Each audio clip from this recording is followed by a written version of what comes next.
Hello everyone, I am Ravi Jain. आज हम correlation का पार्ट 3 देखेंगे। अब तक हमने देखा कि कोरिलेशन क्या होता है, इसका क्या इंपॉर्टेंस है, स्कैटर डायग्राम से इसको कैसे निकालते हैं और स्टैटिस्टिकली कोरिलेशन कोफिशिएंट से हम कैसे कोरिलेशन का अंदाज़ा लगाते हैं। और आज हम देखेंगे कोरिलेशन कोफिशिएंट जो हमने जिसका देखा कि उसका क्या इंपॉर्टेंस है, उसकी वैल्यू कहाँ लाई करें तो उससे क्या समझ सकते हैं। आज हम देखेंगे कोरिलेशन कोफिशिएंट निकालते कैसे हैं। तो ये जो कोरिलेशन कोफिशिएंट का आज हम देखते हैं।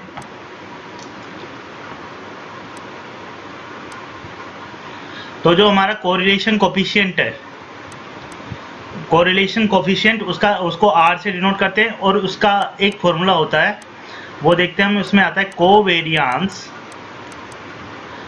एक्स और वाई, जो आपके दो वेरिएबल्स हैं उनके बीच में अगर अपन कोरिलेशन निकालना चाह रहे हैं तो उसका एक फॉर्मूला ये होता है सिग्मा एक्स और सिग्मा वाई। सिग्मा एक्स और सिग्मा वाई, सिग्मा एक्स और सिग्मा वाई क्या है? एक्स वेरिएबल का स्टैंडर्ड डेविएशन। सिग्मा एक्स बराबर क्या है? स्टैंडर्ड डेविएशन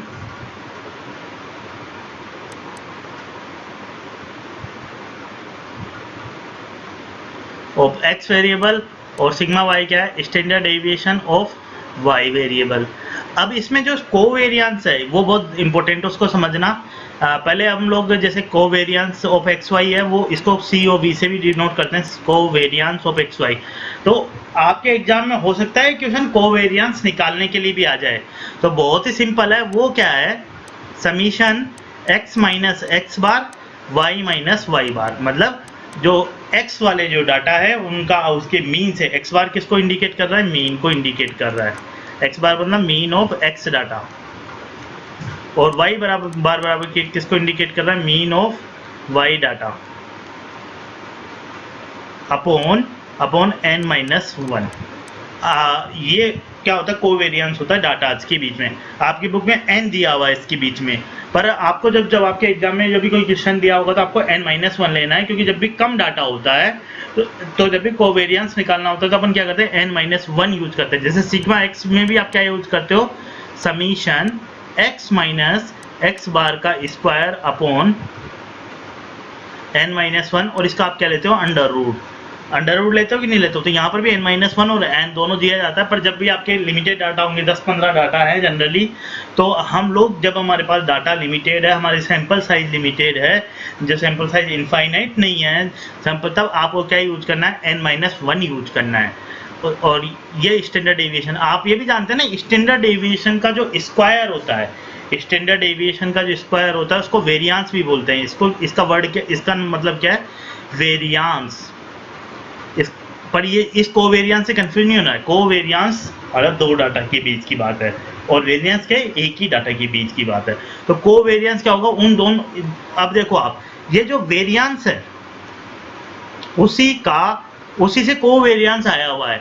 इसी वेरियंस से, जैसा आप वेरियंस तो एक डाटा का हुआ, अगर आप इसमें क्या करो, अब इस वेरियंस से मैं आपको ताकि एग्जाम में कंफ्यूजन नहीं हो, ऐसे सिग्मा वाई आपको फॉर्मूला याद रह जाए और समझ में आ जाए कंसेप्ट क्या है। y माइनस वाई बार का स्क्वायर अपॉन n-1, इस चीज को क्या बोलते हैं अपन? वेरियंस। वेरियंस क्या होता है? स्टैंडर्ड डेविएशन का स्क्वायर। कई बार एग्जाम में ये स्टैंडर्ड डेविएशन वगैरह भी निकालने के लिए आ जाता है, सिंपल क्वेश्चन स्टैटिस्टिक्स का। तो वेरियंस क्या होता है? स्टैंडर्ड डेविएशन का स्क्वायर होता है। अब जैसे मान लो कि आपको कोवेरियंस निकालना है, तो सिग्मा वेरियंस क्या होता है? सिग्मा एक्स का स्क्वायर। और कोवेरियंस निकालना तो मतलब दो डाटा इन्वॉल्व है, उसमें क्या इन्वॉल्व है? दो डाटा इन्वॉल्व है, तो क्या करो? स्क्वायर तो होगा ये भी, पर सिग्मा एक्स सिग्मा वाई क्या होगा? Sigma x sigma y. तो ये क्या होगा? सिग्मा एक्स और सिग्मा वाई। जैसे मान लो अब सिग्मा एक्स क्या है अपने पास? सिग्मा एक्स है अंडर रूट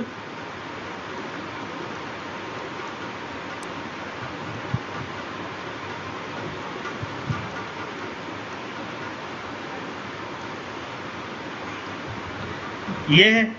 तो आपके पास ये जो n-1 है वो तो ये आ जाएगा, और यहाँ पर आप समीशन लगा रखा है तो इसलिए n-1 से n-1 तो दो बार है, तो ये आपको ऐसे आ जाएगा। और इसमें क्या हो जाएगा? सिग्मा एक्स माइनस एक्स बार सिग्मा वाई माइनस वाई बार। ये जस्ट मैंने अंडरस्टैंडिंग के लिए बताया, ये यहाँ पर ये नहीं हो रहा है कि ये पूरा सेटिस्फाई नहीं हो रहा है, ये जस्ट अंडरस्टैंडिंग के लिए बताया कि वेरिएंस एक इंडिविजुअल वेरिएबल का स्टैटिस्टिकल टर्म है और कोवेरिएंस दो वेरिएबल। तो ये आपके पास क्या होता है sigma x minus X bar y minus Y बार, इन दोनों को मल्टीप्लिकेशन का सम है n माइनस वन। अब आपके पास ये क्या होगा कोफिशिएंट ऑफ कोरिलेशन का ये फॉर्मूला हो गया। इसको हम आगे और बढ़ाते हैं, इसी में आगे इस फॉर्मूले को हम यहाँ लिख रहे हैं कि इसको अपन ऐसे लिख सकते हैं r बराबर सिग्मा x, ये है 1/n माइनस वन, और ये हो जाएगा summation x minus X bar y minus Y bar, और नीचे क्या आ जाएगा अंडर रूट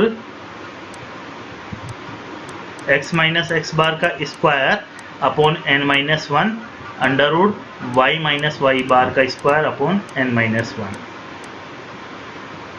ठीक है, और ये भी किस में अंडर रूट में। इसको दोबारा हम कर लेते हैं यहाँ पर एक क्लियर पेज पे। r बराबर हमारे पास क्या है,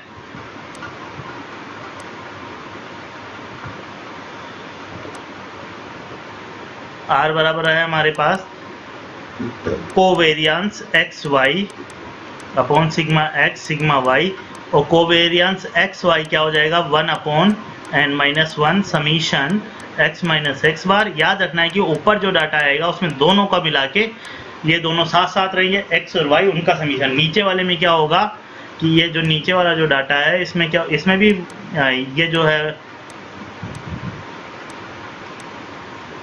ये ऊपर वाली चीज़ है, और नीचे वाली टीम क्या होगी 1/n माइनस वन, ये अंडर रूट में ही रहेगा। यहाँ पर x माइनस एक्स बार का स्क्वायर एक डाटा, दूसरा डाटा। अब मैं क्या कर रहा हूँ इन दोनों को समीशन, इसको और यहाँ अलग लिख रहा हूँ, ये भी से क्या समीशन है, ये भी क्या है समीशन है। इनको एक के अंडर रूट में ले आया मैं, तो अब क्या हुआ है n माइनस वन और n माइनस वन से ये दो बार आ रहा है तो ये कट जाएगा। अब फॉर्मूला क्या बचेगा summation x minus X bar y minus Y bar, और यहाँ पर क्या आ जाएगा, यहाँ पर simple under root x minus X bar का square y summation y minus Y bar का स्क्वायर। ये आपके पास से एक सिंपल सा फॉर्मूला हो गया किसका, कोफिशिएंट ऑफ कोरिलेशन का। ठीक है, और इसको r से इंडिकेट करते हैं। और इसमें यह ध्यान रखना है आपको कि कई बार जो ये होता है ना x minus summation x minus X bar का स्क्वायर, इसको बोलते हैं सम ऑफ स्क्वायर्स, क्योंकि सम ऑफ स्क्वायर है कि नहीं, स्क्वायर का सम। इसका मतलब होता है कि आपको मीन से लेते हुए उनका डेविएशन निकालते हुए उनका सम किया जाए, और इस चीज को बोलते हैं sum of square, sum of products, sum of square of products. तो ये जो सम ऑफ प्रोडक्ट्स दिया है और सम ऑफ स्क्वायर दिया हुआ है, तो एग्जाम में हो सकता है कि आपको ये जो डाटा है ना ये x और ये सब नहीं दिया जाए, केवल आपको दिया जाए सम ऑफ स्क्वायर्स कितना है, और उन दोनों को मल्टीप्लाई करने पे जो सम है वो कितना है, ये आपको एग्जाम में दिया जा सकता है। और r कोफिशिएंट ऑफ कोरिलेशन पूछा जाता है, क्योंकि मान लो एग्जाम में बहुत सारे डाटा दिए जाए और उनकी कैलकुलेशन करनी हो तब थोड़ा डिफिकल्ट हो सकता है ना, इसलिए एक r का ये सिंपल फॉर्मूला है। और हम क्या करेंगे एग्जाम्पल लेके इसको देखेंगे।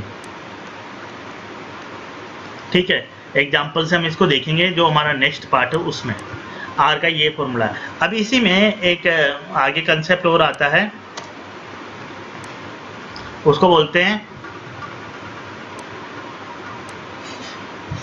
उसको अपन बोलते हैं स्टैंडर्ड एरर, जो कि अपन को पता है वो कैसे निकालते हैं, standard error of the correlation. ये आपके बुक में नहीं दिया हुआ है, पर ये एग्जाम में बहुत सारे क्वेश्चन आए हुए हैं इसके, और एक सिंपल सा फॉर्मूला कोरिलेशन के स्टैंडर्ड एरर निकालने के लिए इसको अपन ई से इंडिकेट कर देते हैं, जो कि हमारे पास मीन स्टैंडर्ड एरर या स्टैंडर्ड मीन जो हमने पहले देखा था वो, और इसका एग्जाम्पल के थ्रू हम समझेंगे वो क्या है 1 minus r square upon n minus to.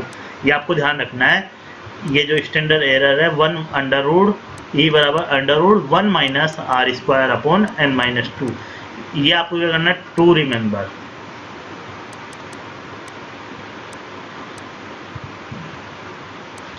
तो ये आपको ध्यान रखना है 1 minus r square upon n minus two का अंडर रूट रखना है। क्लियर है यहाँ तक? ये कंसेप्ट स्टैंडर्ड एरर ये आपके बुक में नहीं दिया हुआ, पर इसके बेस पे काफ़ी क्वेश्चंस आते हैं, तो आप और आप जो कोफिशिएंट ऑफ कोरिलेशन है एक तो इस तरीके से निकाल सकते हैं, और एक दूसरा जो तरीका है कोफिशिएंट ऑफ कोरिलेशन निकालने का जब आपको एग्जाम में जब डाटा दिया जाए तो आप उस तरीके से आपको करना है। ये जब आपको क्या दिया जाए, सम ऑफ, ये जो डाटा है वो डायरेक्ट निकाल के दिया जाए, सम ऑफ स्क्वायर्स वाला, सम ऑफ, इसको इन्होंने नाम दे दिया, इस चीज को क्या नाम है, summation x minus X bar का स्क्वायर, सम ऑफ स्क्वायर। इस चीज को क्या बोलते हैं, सम ऑफ स्क्वायर्स बोलते हैं। ये आपको एग्जाम में दिया जा सकता है और हम एग्जाम्पल देखेंगे, फिर आपको ये समझ में भी आ जाएगा। क्लियर है यहाँ? फिर अब इसमें एक फॉर्मूला और है, उसके बेस पे हम एक एग्जाम्पल लेते हैं। वो दूसरा फॉर्मूला है, वो ये फॉर्मूला है, वो भी बहुत सिंपल फॉर्मूला है, पर वो फॉर्मूला ऐसा है, और वो भी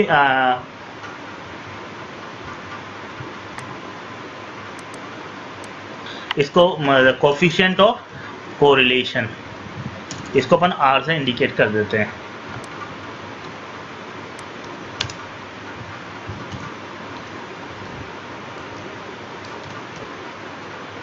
कोफिशिएंट ऑफ कोरिलेशन।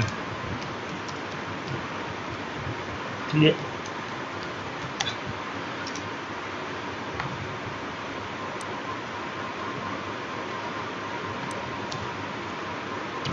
तो ये जो फॉर्मूला है वो फॉर्मूला इस तरीके से। तो आपको ये ध्यान रखना है कि जब भी ये फॉर्मूला है ना, तो ऊपर जो टर्म्स आती है ना, वो क्या होती है, दोनों को मिला के आती है, और टोटल जो कोफिशिएंट ऑफ कोरिलेशन होना है, जो कोफिशिएंट ऑफ कोरिलेशन होना है, वो ऊपर और नीचे इस तरीके से होना है, ताकि दोनों जो है वो इसका जो यूनिट है वो नहीं आए, मतलब ये यूनिट लेस क्वांटिटी है। जैसे आपने देखा होगा कि यहाँ पर क्या हो रहा है, ऊपर x और x y साथ साथ है, नीचे ये अलग अलग हो गए, पर ये अंडर रूट में आके आए हैं, ताकि, और फिर ये दोनों मल्टीप्लाई हुए हैं, ताकि ये भी स्क्वायर वाली टर्म बने कोई, ये भी कोई स्क्वायर वाली टर्म है, ये भी कोई स्क्वायर वाली टर्म है। मान लो x की यूनिट है टेम्परेचर, y की यूनिट भी मतलब तो स्क्वायर बन रहा है, ऊपर नीचे भी उन्हीं का मल्टीप्लिकेशन हो रहा है, तो अंडर रूट और डाल, तो नीचे अंडर रूट लाना है, उन दोनों को साथ लाना और मल्टीप्लिकेशन करना है। ये आपको ये मैं इसलिए समझा रहा हूँ ताकि आपको फॉर्मूला याद रहे। तो एक ये, जब आपको डाटा दिया जाएगा एग्जाम में, मान लो x और y का डाटा दिया, तो आप ये फॉर्मूला यूज करिए, वो बहुत सिंपल फॉर्मूला है कोफिशिएंट ऑफ कोरिलेशन का। एंड सबसे पहले आप क्या करिए, इसमें मीन निकालने की जरूरत नहीं है, summation x y and summation x y minus summation x minus summation y. पहले जो ऊपर है, पहले क्या करना है, एन समीशन एक्स वाई, ये सब x और y दोनों का मल्टीप्लिकेशन, फिर समीशन x अलग समीशन y अलग। फिर नीचे जो जाना है वो अपन को पता ही है कि नीचे जब जाना होता है तो अपन क्या करते हैं, अंडर रूट लाते हैं, और इन चीज़ों को, जो ये x है उसकी जगह अपन क्या कर देंगे, x स्क्वायर कर देंगे। क्या कर देंगे, इस x की जगह भी x और यहाँ पर भी x रख दो, तो n समीशन x का स्क्वायर। क्लियर है? फिर यहाँ पर क्या करें, समीशन x, और यहाँ y की जगह भी क्या रख देंगे, समीशन x। तो ये क्या हो जाएगा, summation x into summation x का मतलब समीशन x स्क्वायर। एक तो ये टर्म हो गया अंडर रूट में। फिर उसके बाद हम अगला अंडर रूट बनाए तो दो को मल्टीप्लाई करना है, तो वो ही सिमिलर। एंड आपके बाद x की जगह क्या रखेंगे, y, तो summation y square minus summation x की जगह y, तो समीशन y का स्क्वायर। क्लियर है? ये फॉर्मूला भी एग्जाम में आ जाता है। इसके और भी फॉर्मेट है, जैसे आप क्या कर सकते हो कि इसमें, पर आप ये याद रखिए बहुत सिंपल है ये, काफ़ी इससे आपका काम सर हो जाएगा, और जो बाकी सिंप्लीकेशन है वो अलग अलग फॉर्मूला है। इसके दो फॉर्मेट है कि आप क्या करो, पूरी चीज़ों को ऊपर और नीचे n स्क्वायर से डिवाइड कर दो।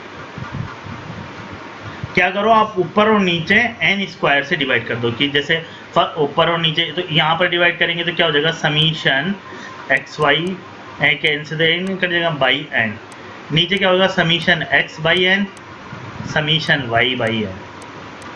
ठीक है?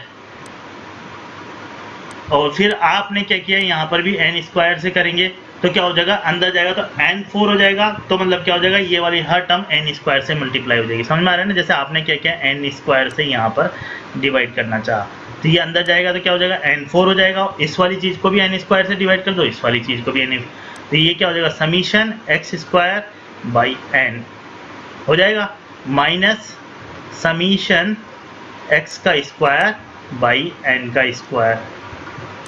ठीक है? और एक टर्म क्या हो जाएगी, ऐसे ये इसी तरीके से हो जाएगा, summation y square by n minus summation y by n summation y का स्क्वायर अपॉन n स्क्वायर। अब इसको आप थोड़ा सा सिंप्लीफाई करके ये भी लिख सकते हो कि summation x Y by N minus X bar Y bar, हो गया ना? X by summation X by N क्या है, एक्स बार है, ये क्या है वाई बार है, अपॉन समीशन। अब अपन इससे ही निकालेंगे ये फॉर्मूला, अंडर रूट तो फिर भी रहेगा, समीशन वाई की जगह क्या रखेंगे X, summation x square by N minus X bar का स्क्वायर, और ये क्या हो जाएगा summation Y square by N minus summation Y by वो माइनस वाई बार का, यहाँ पर समीशन नहीं आएगा, वाई बार का स्क्वायर। ये भी एक फॉर्मूला है, ये सिंपल वही फॉर्मूला है। इसमें आपको क्या करना है, summation x Y by n निकालना है, उसमें समीशन एक्स समीशन वाई निकालना था, वो इसमें ये वाली चीज़ है जो आपको निकालने की जरूरत नहीं है, समीशन एक्स और समीशन वाई निकालने की जरूरत नहीं है। समीशन एक्स वाई आ जाएगा आपके पास, समी एक्स बार आ जाएगा, निकालना सारे डाटा है, सारी चीज़ें निकाल, समीशन एक्स वाई यहाँ पर है तो वही निकालना है। और एक ये फॉर्मूला है जो बुक में एग्जांपल किया हुआ है, इस फॉर्मूले को यूज करते हुए किया हुआ है।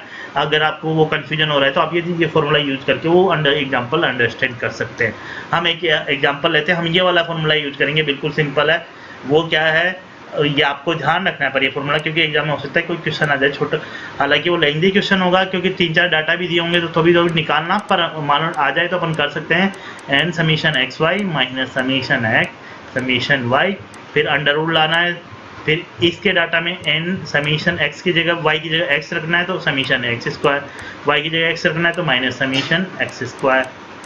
ये एक चीज़ हो गई अंडर रूट में। दूसरी चीज़ अंडर रूट में ही चल रही है, वो क्या हो जाएगी n summation Y square minus summation y का स्क्वायर। ये लगने में बड़ा फॉर्मूला है पर ये बहुत छोटा फॉर्मूला है। अब हम एक एग्जांपल लेते हैं इसमें समझने के लिए। तो ये हमारे डाटा, ये आपको आई थिंक विजिबल होगा।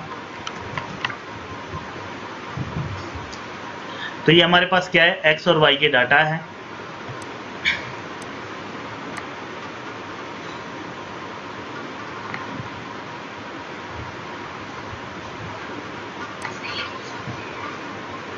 तो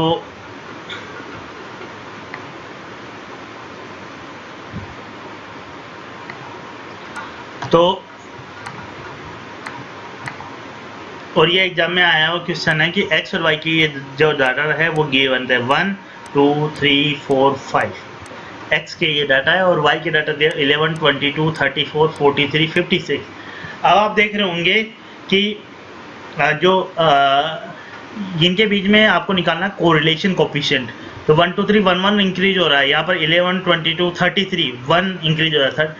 अगर 11 के मल्टीप्लिकेशन में चले 2 टाइम्स हो रहा है ये, फिर 2 के बाद 1 जोड़ रहा है, 11 22 33 44 की बजाय 43 दिया हुआ है, 55 की जगह 56 दिया। तो इसका मतलब कोरिलेशन क्या है कि जैसे ये 1 से बढ़ रहा है तो वो कितने से बढ़ रहा है, इसमें 11 से बढ़ना चाहिए। ये 1 से बढ़ रहा है तो ये 11 से बढ़ना चाहिए।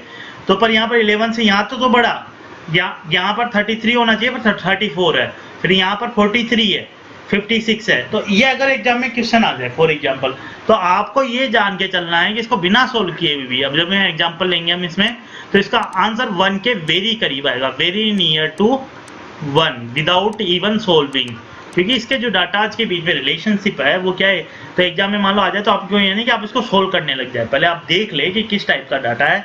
अगर आप उसे सोल्व कर पा रहे हैं, क्योंकि एक्स डाटा में 1 या एक्स डाटा में 1 की इंक्रीज हो रही है, वाई डाटा में 11 की इंक्रीज हो रही है, पर कहीं कहीं नहीं हो रही। इसका मतलब R1 के इससे थोड़ा सा कम आएगा तो 1 के करीब ही। तो ये इसका सॉल्यूशन होगा, पर हम इसको सोल्व कर लेते हैं पहले।